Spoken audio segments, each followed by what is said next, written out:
Voilà, donc je pense que c'est un point important. Et alors le point de l'indépendance, je pense que la question financière, elle est capitale, parce que finalement, ça transite toujours par là.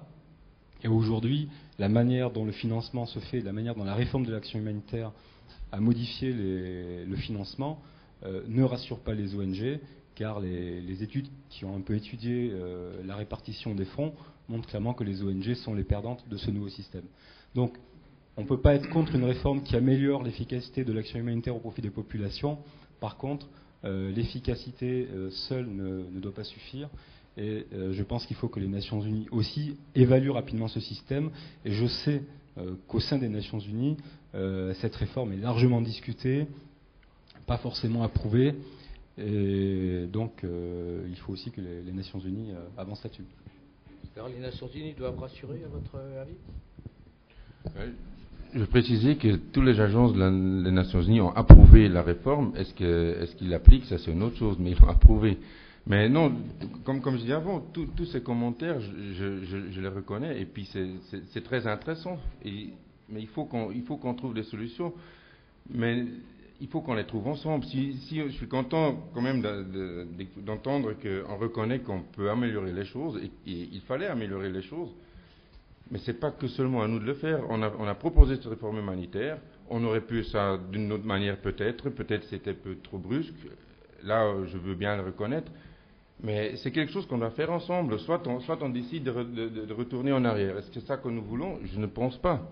Parce qu'on était tous d'accord en 2005, après le Humanitarian Response Review, qu'on pouvait faire mieux. Est-ce que la réponse humanitaire, c'est le meilleur système? Ça c'est bien ouvert bon, on peut en discuter, mais venez avec des solutions, avec des alternatives. Parce que bon, poser les questions, c'est une chose, mais si la réponse va venir de nouveau que de l'ONU, après, on va dire oui, c'est de nouveau un système que l'ONU essaie d'imposer. C'est un peu lever la poule, quoi. Ronnie, comment tu réagis à ça? Est-ce que les ONG ont besoin d'être rassurées? Est-ce que les ONG ont une capacité de réponse face aux Nations Unies? Oui et non.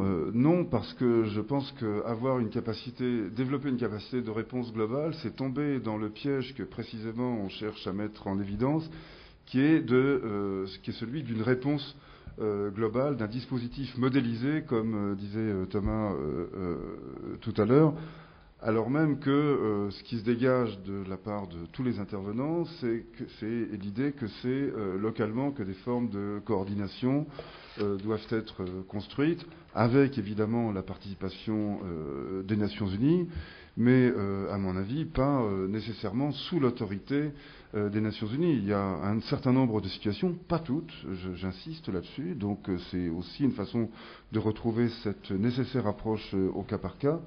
Mais il y a un certain nombre de situations dans lesquelles il est absolument vital, presque au sens le plus essentiel du terme, c'est-à-dire une question de vie ou de mort, en tout cas une question de capacité opérationnelle certainement, il est absolument vital d'être clairement démarqué des Nations Unies, parce que les Nations Unies ont leur politique, que cette politique n'est pas le problème en soi, mais qu'elle ne peut pas non plus être celle des ONG humanitaires. En tout cas, les autres font ce qu'elles veulent, mais enfin les ONG humanitaires dont la raison d'être est d'aller auprès des populations les plus vulnérables, les plus marginalisées, elles ne peuvent pas être incluses dans certaines opérations, par exemple au Congo, MONUC, comme on dit. Je rappelle, pour ceux qui ne sont pas des familiers du Congo, que quand on appelle les gens, enfin les ONG MONUC là-bas, c'est tout sauf un compliment. Hein. C'est clair que c'est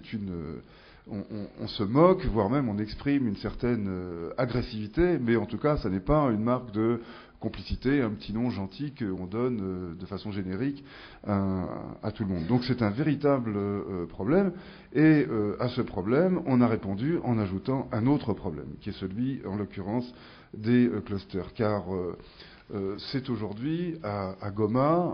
Moi, je n'y suis pas allé depuis 3 ans, donc j'ai pas vu la mise en place.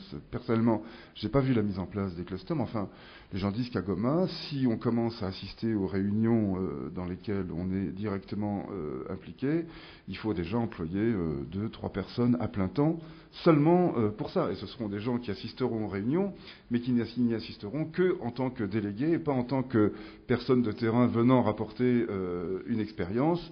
Donc on recrée une bureaucratie sui generis à partir de ce dispositif. Donc il y a quand même un sérieux problème. Il ne faut pas écarter l'hypothèse que les clusters posent plus de problèmes qu'ils n'en résolvent. Ça arrive. Enfin, on a vu des réformes mises en place avec des intentions tout à fait louables et à partir de problèmes tout à fait réels et qui finalement entraînent plus d'effets pervers que de solutions. À voir si ce système que moi j'ai tendance à qualifier de soviétique sera vraiment efficace ou si un mur de Berlin un jour viendra l'emporter dans sa chute avec lui. Mais je reviens sur un point que vous avez abordé, qui peut-être se raccorde avec le sujet, qui est la question de l'indépendance. Vous disiez que l'indépendance vraie, enfin totale, c'est le mot que vous avez employé, je crois que c'est le bon, n'existe pas. Je suis bien d'accord, il ne faut pas se tromper sur la notion d'indépendance. C'est un terme qui est consacré par l'usage, par la facilité, mais enfin qu'on peut utiliser aussi avec une certaine paresse, voire une certaine démagogie, et dont il faut se méfier, bien entendu. L'indépendance, ça n'est rien d'autre qu'une modalité de l'interdépendance. Ça n'est pas une sorte d'acte de souveraineté, une position de totale domination de soi sur soi, sans aucune obligation de répondre à quiconque de ce que l'on fait. D'abord, quand on est dans un pays, on est sous une autorité.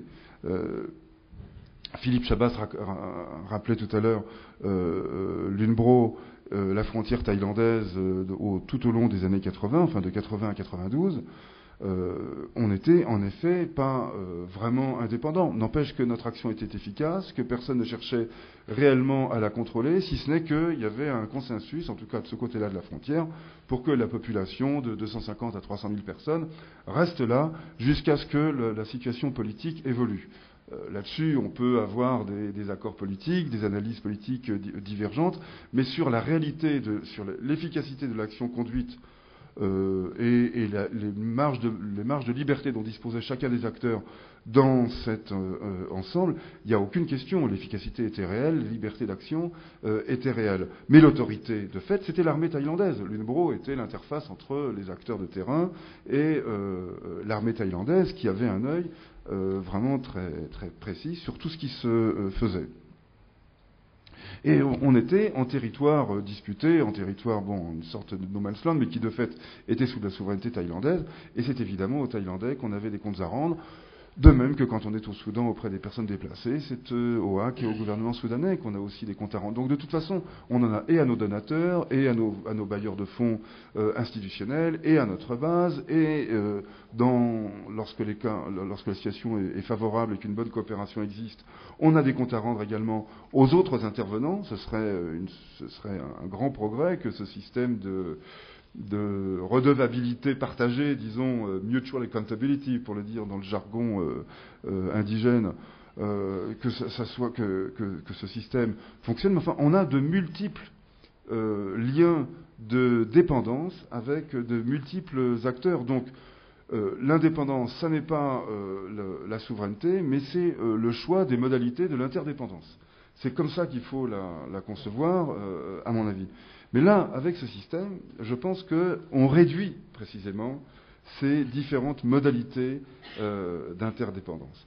Et c'est là que se pose le problème. C'est pour ça que je crois que le CICR a eu raison de s'interroger sur la question de l'indépendance et de l'éventuelle fin annoncée que l'on verrait apparaître. Je ne suis pas là pour crier à la catastrophe, mais pour poser les problèmes que chacun ici a également contribué à poser, c'est-à-dire que les Nations Unies, à force de vouloir résoudre nos problèmes, vont finir par en créer de plus graves.